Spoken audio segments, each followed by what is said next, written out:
May mga sandali sa buhay natin na hindi mo inaasahan. Mga tagpong hindi mo planong hanapin, pero kusa kang hahanapin. Parang usok ng ihaw sa kanto.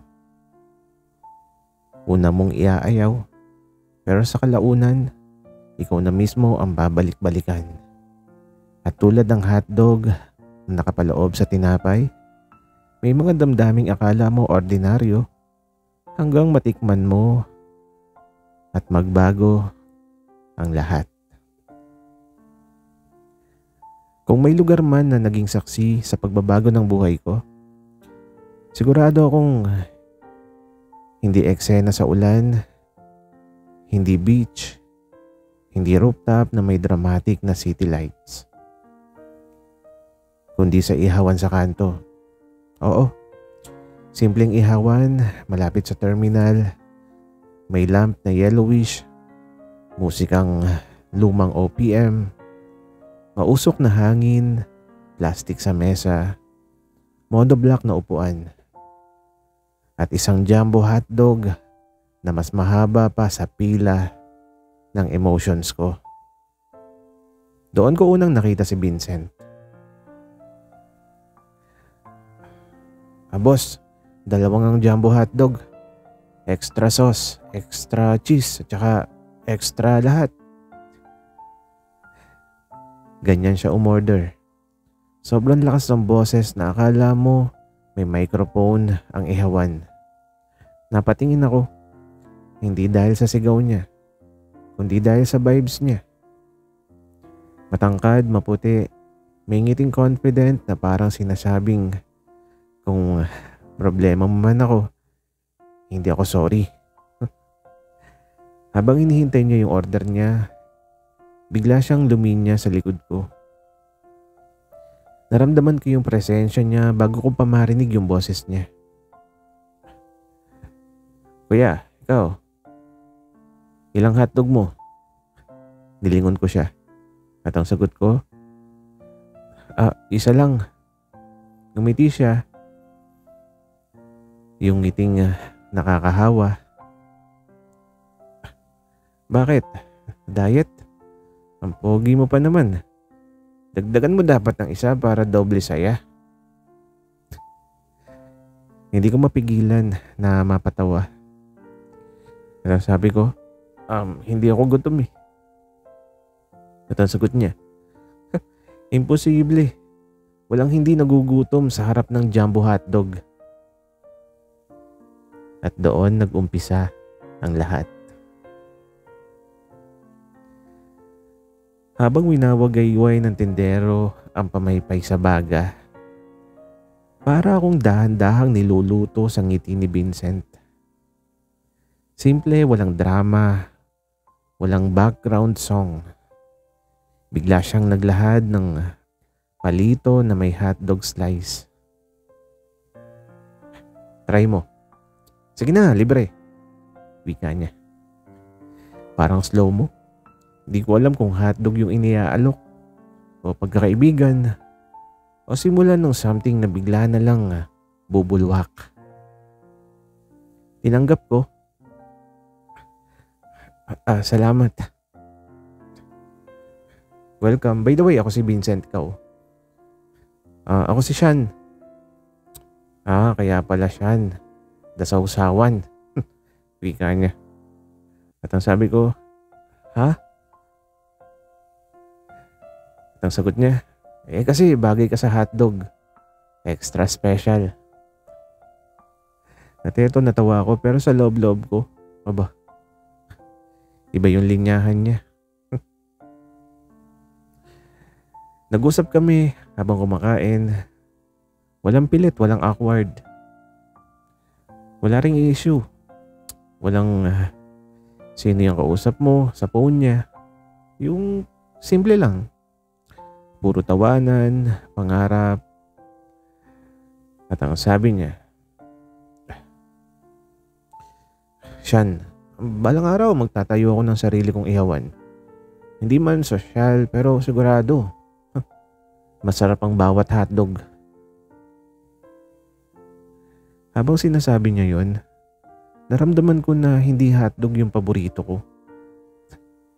Siya mismo. Pero hindi pa oras para aminin. Hindi kailangan madaliin. Minsan ang hotdog, hindi agad kinakagat. Pinapalamig muna para mas ramdam ang lasa. Tumayo na siya para umalis. At ang sabi niya, "Shan, wag dumating ka ulit dito ah. Sabay tayo." At ang sagot ko naman, Sure." Naglakad siya papalayo, saka biglang luminya pabalik. "Oh, Shan," sabi niya habang nakangiti. "Oh," wika ko naman. "Bukas, 2 na yung hotdog mo. Sagot ko na yung isa." Natigilan ako. At ang nasabi ko lang, deal. At nag-walk out na siya na nakataas ang kamay. Parang bida sa pelikula na alam niyang makakabalik pa siya sa sequel. Habang inaayos ko ang sarili ko, naisip ko, hindi ko alam kung love story na ba to, pero sure akong hindi ordinaryo ang ihawan sa kanto. Kasi simula nung gabing yun, hindi na hotdog ang inuuwian ko, kundi yung mga ngiti niya. Kinabukasan bumalik ako sa ihawan. Hindi kasi ako gutom. Oo na. Crush ko na siya, wag niyo na akong kontrahin. Pagdating ko, nandun na agad siya. Naka-white shirt, naka-smile, naka-ready na tumaga ng puso ko. Shan, akala ko di ka tutupad. Bungad niya sabay taas ng kilay. At ngumiti ako. Sabi ko naman, di ba, babawi ako sa hotdog?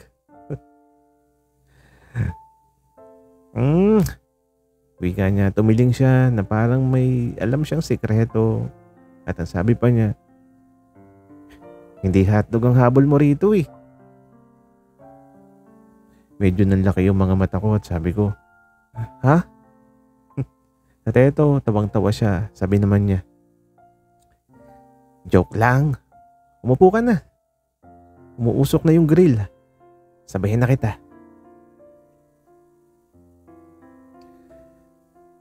Pinapanood ko si Vincent habang sineset niya yung sauce, cheese at tinapay. May magic talaga yung lalaking kayang mag-ihaw ng hindi nasusunog, mag-catch ng tingin na hindi awkward, at magsalita ng may puso, hindi pabida. Bakit mo nga pala paborito yung jumbo hotdog? Tanong ko. Huminto siya, nag-isip, saka ngumiti. Dati kasi pangarap ko sa buhay malaki. Akala ko kailangan bongga. Kailangan ng grande. Pero na-realize ko, hindi pala yun sa laki ng pangarap eh. At ito, napahinto ako sa pagkagat. At ang tanong ko, ano pala? Tibay. Sagot niya, tapos tinapik yung tongs sa grill. Pwedeng simple ka, basta buo. Parang hotdog, maliit man o malaki eh. Basta masarap at may laman. Wika niya. Ba't parang pakiramdam ko, sinasampal ako ng inspirasyon sa harap ng ihawan. Siyempre di ako papatalo. Ikaw, sabi ko. Tingnan mo, malaki yung pangarap ko. Tinitigan niya ako, yung tipong hindi mabiro. Hindi malaki, sagot niya. Kagi bad shot. Tapos ngumiti siya. At ang sabi niya, malalim. Yung tipo na kapag minahal ka ng tao, hindi pa nandalian, pang buong kwento. Hindi ako agad nakasagot. Hindi dahil deep, kundi dahil bigla akong tinamaan sa puso na parang extra chili flakes. Nang dumating yung pagkain, may 2 jumbo hotdog sa harap ko. Akala ko, isa lang yung sa akin. Sabi ko, hindi ba tayo nag-deal? Ako, sagot ko yung isa. Sagot niya sabay kindat. Walang awkward, walang pressure. Parang automatic na lang kaming naging tandem. Hindi kami nag-uusap ng date. Hindi kami humirit ng crush mo ba ako. Hindi na kailangan. Kasi sa bawat kagat ng hotdog, ramdam ko na nagkakaintindihan kami kahit walang label. Parang cheese na kusa nang natutunaw pag mainit na ang sandali. Habang kumakain, bigla niyang sinabi, Sean, alam mo yung secret ng masarap na hotdog? Maraming sauce? Sagot ko. Timing. Hindi yung una kang kumagat o huli ka. Yung sakto ka. Sakto yung moment, sakto yung tao. Wika niya. At ito napangiti ako. Parang tayo. Biro ko. Nagkibit balikat siya. Bahala ka if gusto mong sabayan yung sauce. Grabe talaga si Vincent. At ito habang pauwi ako, hindi na hotdog ang iniisip ko. Hindi na rin si Vincent lang. Iniisip ko na kung paanong sa usok ng ihawan, sa murang monoblock at sa isang pirasong jumbo hotdog, doon ako tinuruang umasa. Hindi sa bongga kundi sa taong may balak manatili.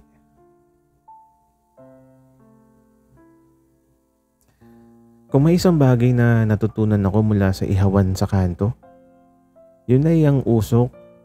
Hindi mo man hawakan, kakapit pa rin sa'yo. At si Vincent ganun din. Hindi kami araw-araw nakikita pero araw-araw siyang present sa isip ko. Hindi namin pinag-uusapan kung ano ba tayo, pero may malinaw na presensya na ayaw mo man aminin. May nangyayari na. Tuwing 7 PM, kusa na akong lumiliko sa kanto. Hindi ko sinasadyang asahan siya pero lagi siyang andun. Nauna, parang naghihintay pero hindi umaamin. Ako late pero hindi absent. Siya ang ihaw, ako ang amoy na bumabalik. Uy, himala, di ka naligaw. Sabi niya isang gabi. Malungon, favorite ko yung hotdog dito eh. Sagot ko. Iniangat niya yung kilay niya. At eto, tumawa ako. Gumiti siya, defeated. Tapos sabi ko, sige na nga, apo ka na. Habang nilalagay niya yung cheese sa hotdog ko, bigla siya nagsalita. Sean, alam mo, ang hotdog hindi perfect. Minsan sunog sa dulo, minsan kulang sa luto. Minsan sobrang alat. Pero kinakain pa rin natin. Ha? Bakit? Tanong ko. Kasi tanggap natin kung ano siya. Hindi kung ano lang yung okay. Wika naman niya. Napatigil ako. Tinitigan ko siya. Tahimik. Walang biro. Walang punchline. At doon ko na-realize, hindi siya mahilig magsabi ng malalim pero kapag nagsalita, may tatama. Hindi niya sinabi na gusto niya ako. Pero pagdating ko, inuunahan na niya na umorder. Alam niya na gusto ko ng extra cheese, hindi maanghang, maraming sauce, at soft bun. Hindi niya sinasabing importante ka, pero alam niyang ubos na yung tubig ko bago pa ako humiling. Hindi niya sinasabing hinahanap kita, pero may 2 hotdog na agad sa plato pag naupo ako. Hindi niya sinabing stay, pero yung monoblock sa tabi niya, laging bakante para sa akin. Isang gabi may batang nanghihingi ng pagkain sa tapat namin. Bago pa ako kumilos, tumayo na si Vincent. Walang salitang sinabi, walang pa-movie line, hindi pa bida. Umorder siya ng hotdog, nilagyan ng maraming cheese at iniabot sa bata na parang alam kong mainit ang mundo kaya take muna kahit saglit. Pagbalik niya sa upuan, sabi ko, astig mo. At ito umiling siya at nang sagot naman niya, hindi astig yun, tama lang. Doon ako mas humanga. Hindi siya trying hard maging good person. Natural lang siya. At yung mga ganong tao, yun ang hindi pinakakawalan. Habang ina-assemble ko yung hotdog ko, sabi ko sa sarili ko, paano kung hindi ako nandito para sa hotdog? Paano kung nandito ako kasi nandito siya? Hindi ako nagmamadali, hindi ako nagtatanong ng label. Kasi minsan hindi kailangan pang sabihin ng isang bagay kapag ramdam niyong dalawa.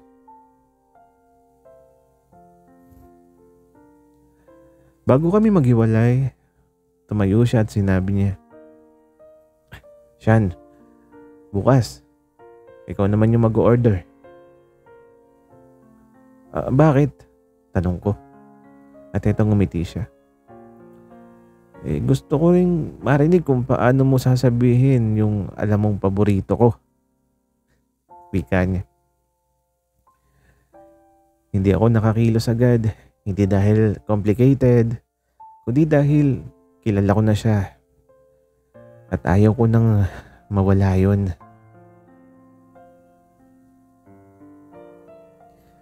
Sinabi niya kahapon, ikaw naman yung mag-order. Gusto ko marinig kung paano mo sasabihin yung alam mong paborito ko. Buong maghapon kong iniisip yun. Hindi dahil mahirap alalahanin yung gusto niya sa hotdog, kundi dahil madali ko na pala siyang kilala. At delikado yun.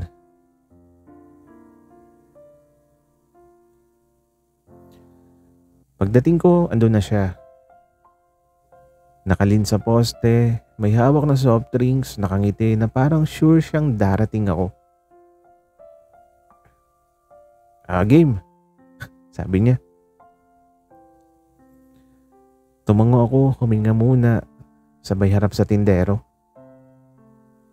Kuya, isang jumbo hotdog, extra mustard, yung sakto yung cheese, medyo toasted yung bun, tapos wag sobrang tagal sa grill.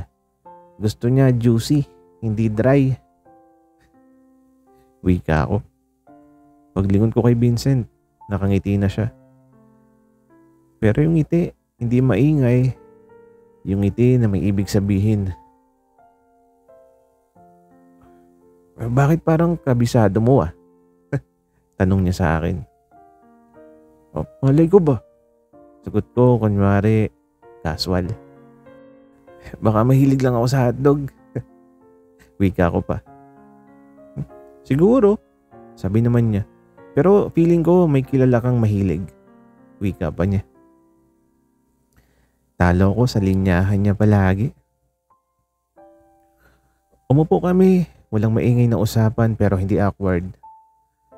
May silence na komportable, yung tipo ng katahimikan na hindi kailangan punuin ng salita.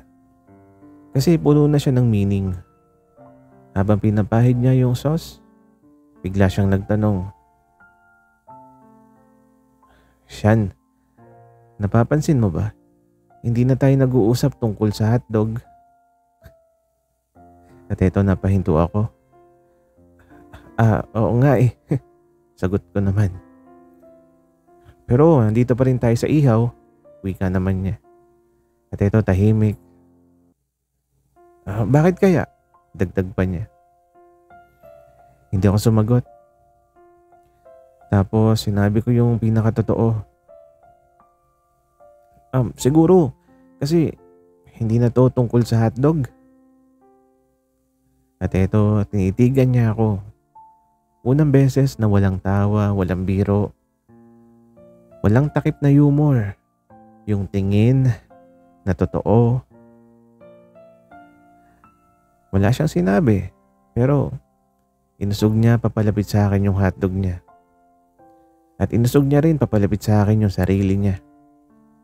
Dahan-dahan, parang sinasabing, hindi ko sinasabi pero andito ako. Hindi ko inaamin pero umiepel ka na sa buhay ko. At hindi ko alam kung kailan nangyari pero sabay na pala kami humihinga ng parehong moment. Habang kumakain kami, sabi niya, "Pag binilisan mo, minsan nasusunog. Pero pag sakto, mas masarap."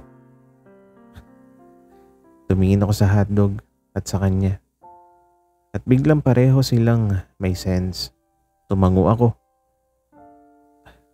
Agree. Gusto ko yung sakto. Wika ko tapos gumiti siya. Sabi naman niya, good. Walang tanong kung ano kami, walang pressure. Pero may mutual understanding na. Uy, may mahalagang nangyayari sa atin. Di pa pangalan pero may importansya na. At yun ang hindi nakakatakot. Yun ang mas masarap. Bago umuwi, tumayo siya. Shan. Sabi niya bigla. Tapos, sagot ko naman. Lumapit siya ng konti. Tinuro yung dibdib ko at pabiro. Pero malambing na sabi. Dahan-dahan lang ha. Mainit pa. Wika niya. Hindi hotdog yung tinutukoy niya. Ako yun. At yung puso kong matagal nang umiinit sa kanya. Ngumiti ako. At ang sabi ko, hindi ako matakaw, pero pag gusto ko yung lasa, inuubos ko. Natawa siya pero sa dulo nun, may kilig na totoo. Habang pauwi ako, naisip ko, hindi na ako bumabalik sa ihawan dahil sa pagkain. Bumabalik ako kasi si Vincent, hindi lang cravings, naging paborito ko na. Pagpasok ko sa kanto, ramdam ko agad ang aroma ng ihaw. Pero hindi lang usok ng hotdog ang bumungad sa akin, si Vincent. Nakasmile na parang alam niyang darating ako. Shan, game ka na? Tanong niya. Tumango ako, hindi lang para sa hotdog, kundi para sa lahat ng unspoken na nangyayari sa pagitan namin. Habang nag-o-order, bigla niyang sinabi, "Alam mo, hindi mo kailangang magsabi, pero gusto kong malaman mo, importante ka sa akin." Tumingin ako sa kanya, ngumiti siya, parang walang inaalala. Hindi niya sinasabi na mahal kita, pero bawat galaw niya, bawat tawa, bawat hotdog na binabahagi niya, parang sinabi na niya sa akin ang lahat. Habang kinakain namin ang aming mga jumbo hotdog, may mga sandali na tumatahimik lang kami, nakakatinginan na tumatawa sa simpleng biro. Parang ordinaryong gabi sa kanto, pero espesyal sa paraang hindi mo mahanap sa iba. Shan, alam mo, Masarap talaga kapag tama yung timing. Sabi niya habang tinitingnan ang huling kagat niya. Tumango ako. Parang tayo ah. Wika ko tapos ngumiti siya at tumango rin. Walang sinabing malaking drama. Walang pressure. Langhap lang ng usok at sabay halakhak sa buhay. Pagkatapos namin kumain, tinuro niya sa akin yung grill. Siyan, tingnan mo. Lahat ng ihaw may proseso. Hindi perfect agad pero kapag ginawa mo ng tama, may lasa. Parang relasyon. Simple, totoo, at may commitment. Wika niya. Tapos ito, natawa ako. Sabi ko, hotdog philosophy na ba yun? Ngumiti siya at ang sabi naman niya, pwede pero minsan, life philosophy rin. Sa huling bite namin, naramdaman ko, hindi hotdog ang dahilan kung bakit ako nagbabalik sa kanto. Hindi rin Vincent lang. Ito yung lugar kung saan natutunan ko. Love doesn't need labels to exist. Simple gesture can make mean everything. And the right person makes ordinary moment extraordinary. Pagkatapos ng gabing yun, alam ko na. Hindi na lang tayo magkaibigan.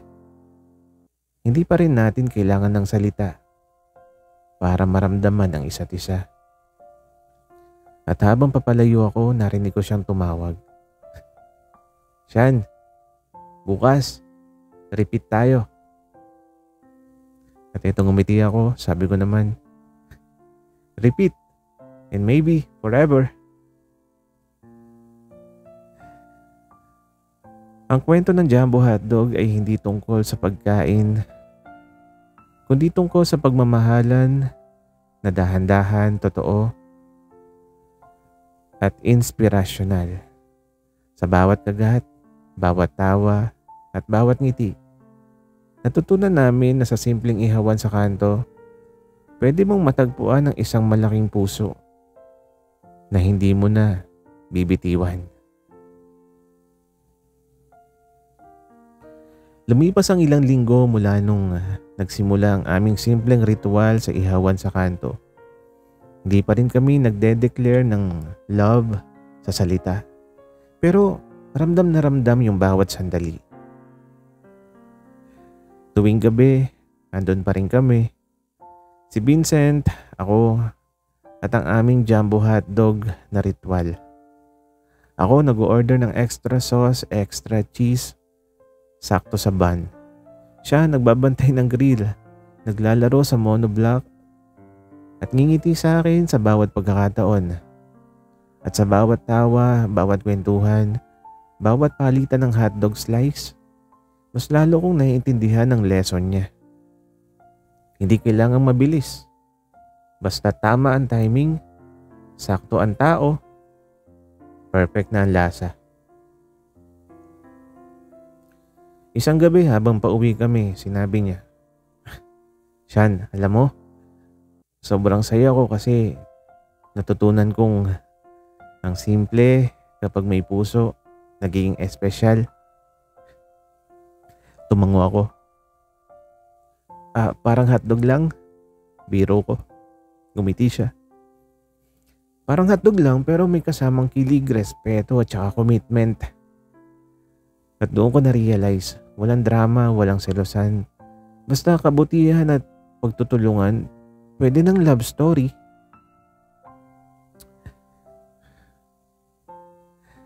Si Vincent, nagdadala ng maliit na soft drinks para sa akin kahit may order pa sa grill. Ako, nag-aalok ng unang kagat ng hotdog sa kanya kahit alam kong gusto niya. Ang mga tawa namin habang nagtatagalog sa Taglish. Habang may usok ng ihaw na sumasabay sa kilig. Ang simpleng kanto ng ihawan ay naging saksi sa pinaka-importante naming discovery. Kung paano magmahal ng totoo at inspirasyonal kahit hindi mo sinasabi sa salita. Habang inaabot ko ang huling bite ng aking hotdog, sinabi niya, "Sean, bukas, repeat natin." Ngumiti ako ng malapad at ang sabi ko naman, "Repeat, and maybe forever." Hindi lang hotdog ang aming uulitin, kundi ang bawat tawa, bawat kwento, bawat sandali sa tabi ng taong espesyal. Sa ihawan sa kanto, natutunan namin ang pagmamahal ay hindi palaging malaki o enggrande. Ang tunay na kilig ay nasa simpleng alay at pagkakaintindihan. At minsan sa pinaka-ordinaryong lugar, matatagpuan mo ang pinaka-extraordinaryong tao. Ang Jumbo Hotdog ay nananatiling paborito ni Vincent. Pero ako, naging paborito niya rin. At sa bawat kagat, bawat ngiti, bawat moment, natutunan naming mahalin, simple, totoo, at walang drama. Sana'y nagustuhan nyo ang aming kwento. Maraming salamat sa inyong pakikinig.